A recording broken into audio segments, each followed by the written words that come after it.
the seriousness of saying yes to Jesus as your Lord and Savior. I don't want people's lives on my hand because I haven't shared Christ with them. And I don't mean just sharing Christ verbally. I mean sharing Christ in my actions. People look at us. A friend of mine was saying, a friend of mine in California, he's a pastor. And BJ used to roll with Snoop Dogg and him. He was just in it. You know, and he had a life, took out somebody. God saved him, changed his life. But he's still on that. She said he just had a white party. Well, a white party in California means you're on the beach and you're just tiki torches and, you know what I'm saying, red cups everywhere. And she said to me, Yvette, did I just say his name? No, good. She said to me, I know he's in that walk, but I will not follow his ministry. And I said, Lord, should I call him and tell him, people are watching you. You can't have no more white parties. It's enough. Put on some dark clothes and stay in the walk. No more white parties. But what she's saying is, I see him.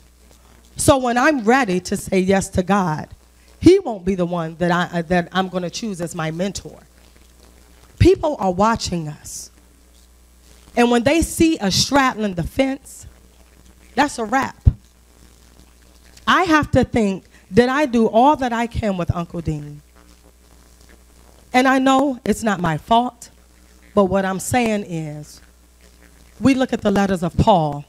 He was a phenomenal evangelist, and he took his evangelism to heart. We're not just meant to do ministry in the four walls.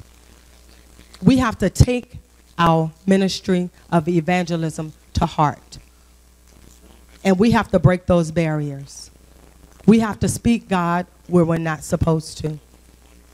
I had a parent Friday livid at my student's father because they were supposed to have a birthday party Thursday. And this joker didn't show up. And she called and said, I'm here waiting for you. He said, I can't get the cake. And she snapped in the classroom. And then she went out the classroom and she went off and she said, I'm going to cut him. I saw the rage in this woman. The first thing I said is, this is why this student acts like this, because I know what he goes through. And I looked at her and I said, look, ain't no brother worth you wearing an orange suit. You have 2 children, and God gave them to you. I can't worry about whether she's going to go to my principal and say she talked about God.